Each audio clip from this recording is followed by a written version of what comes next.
Hello, girls and boys. This is Mrs. Redmond here, and I'm so glad you came back to join me as we read Chapter 2 in our book, Tales for a Winter's Eve. Well, let's get started because I know you are excited to read Chapters 2. I know I am. I cannot wait. So let's start. Now, our second chapter is called Grammar's Tale. I'm going to read the last paragraph here and then go over. Okay, so here we go. Ah, yes, said Grammar. She took a bite of a muffin. Here's a take, she said, with her mouth full. A tale about muffins. She wiped her whiskers. One morning, Grammar began, Weedy Woodchuck, way down at the end of Vinegar Lane, got her 6 children up early. Sally, Sarah, Samuel, Simon, Samantha, Stephanie. Weedy called, Mr. Raccoon, the governor is coming to dinner, and you must help clean house. Hooray! The governor, the children cried. They'd never had Mr. Raccoon visit before. But then they thought of the housework and their faces fell.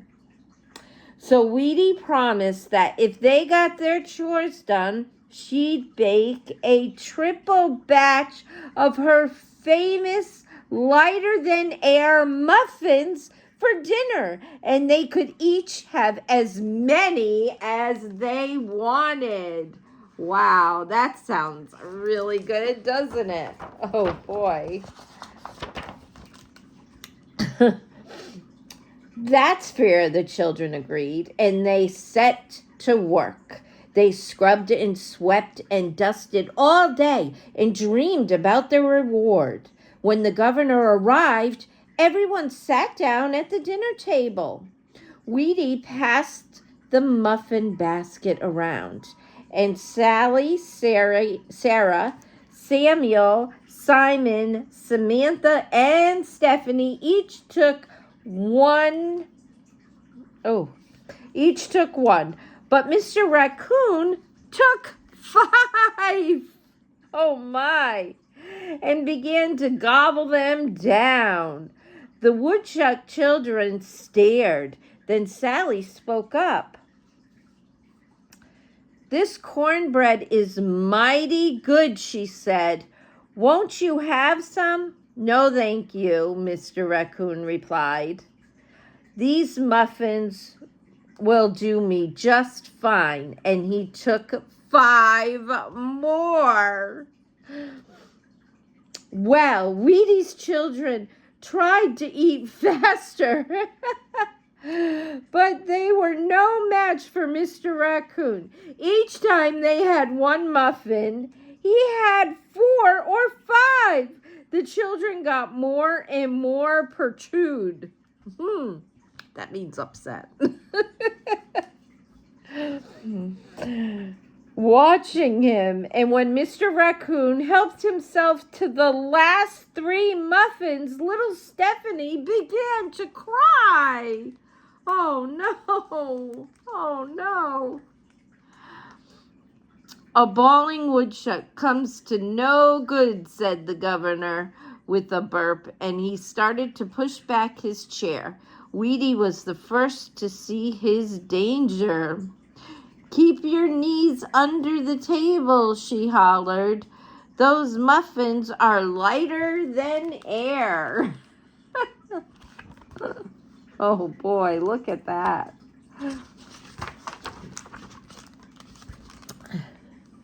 But Mr. Raccoon was already afloat.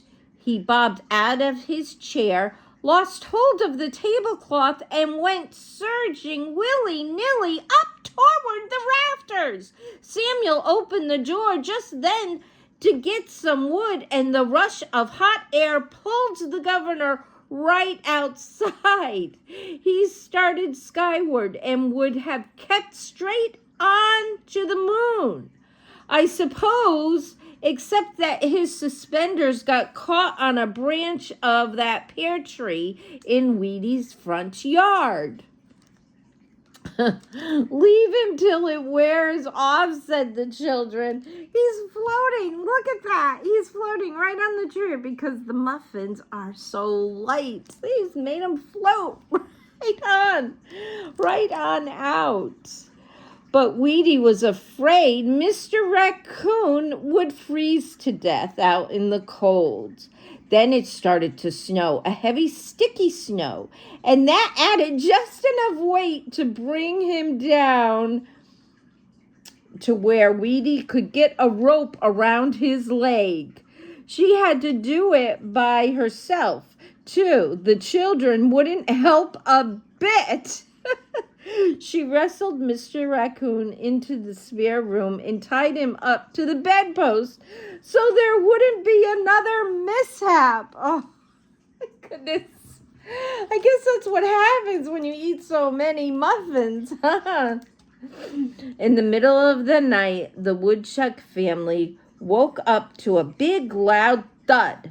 That was the governor coming down hard. The next morning he left without breakfast, and he never could look at the woodchuck children in the eyes again.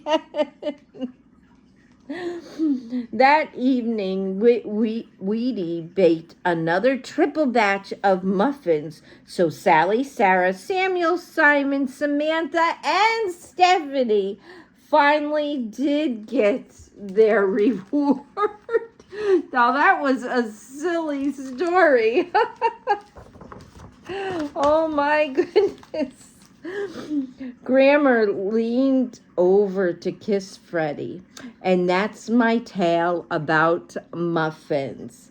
Time now for dessert, said Mama. Rosehip pudding. Freddie here. I'll serve you first. As Freddie passed his bowl, 2 tears rolled down his cheek. Why, Freddie, what's the matter? Asked Papa. Mama's salve isn't working yet, sobbed Freddie, and I'm too hot. Freddie needs another tail, said his brother George. Then Bert Blue Jay spoke up. You're too hot, Freddie? Come over here where it's cooler. I'll tell you a tale about someone who was even hotter than you are. Freddie moved over next to Bert and took a big bite of pudding as the story began. Oh, wow.